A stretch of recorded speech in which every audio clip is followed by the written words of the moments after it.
does reading matter anymore? Yes, it does. Thank you. Apakah membaca itu penting? Ya, membaca itu penting. Terima kasih. Now, in reality, I've been teaching English for almost 2 decades. Nyatanya, saya sudah mengajar bahasa Inggris selama hampir 2 dekade. Since the beginning of my career, up until this moment, I realized one thing. Sejak awal saya berkarir hingga sekarang, saya menyadari satu hal. Very often, teachers, parents, and students claim that students don't like reading anymore, that books are boring, that they're not interesting, that stories don't matter, and that we are not supposed to read anymore, perhaps. Seringkali guru, orang tua, dan murid memberikan pernyataan bahwa murid tidak lagi suka membaca. Buku adalah hal yang membosankan, tidak menarik, cerita juga tidak penting, dan kita tidak perlu lagi untuk membaca.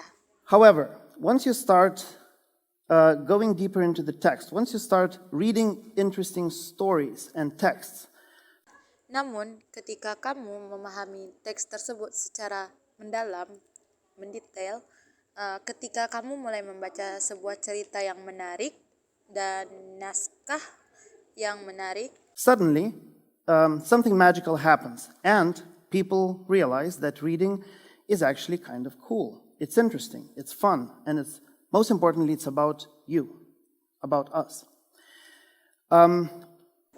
Tiba-tiba, sebuah keajaiban terjadi dan orang-orang menyadari bahwa membaca itu keren, menarik, menyenangkan, dan yang paling penting, itu tentang kamu, tentang kita. Why is this the case? Well, we can go deep into history, and everybody here knows I love history. Kenapa bisa seperti ini? Nah, jika kita berkaca dari sejarah, dan semua yang di sini tahu bahwa saya menyukai sejarah. And so let's go back 70,000 years ago when humanity first developed the concept of fictive language. Jadi mari kita kembali ke 70.000 tahun yang lalu ketika manusia pertama kali mengembangkan konsep bahasa fiktif.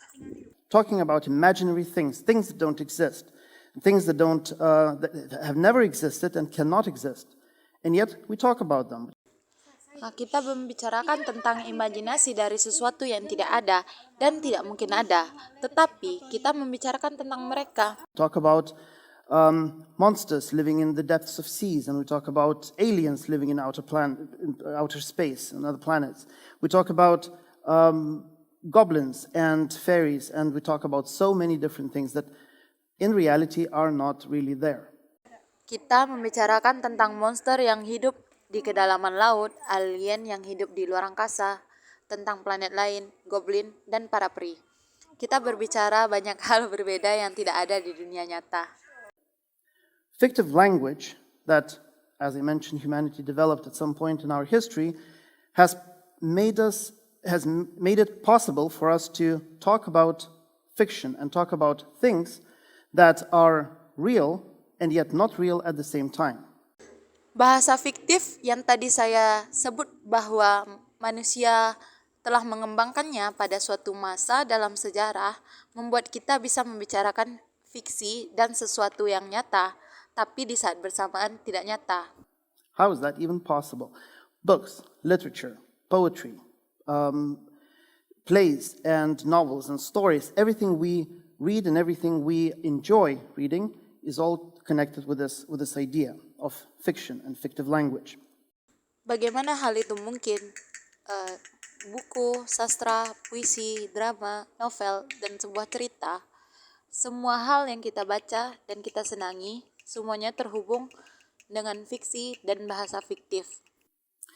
Let me give you an example. So just last week, in fact, with some students, we read a text, a very short text, a 2-page short story that was written by a Jewish author from Lithuania, a Litvak author.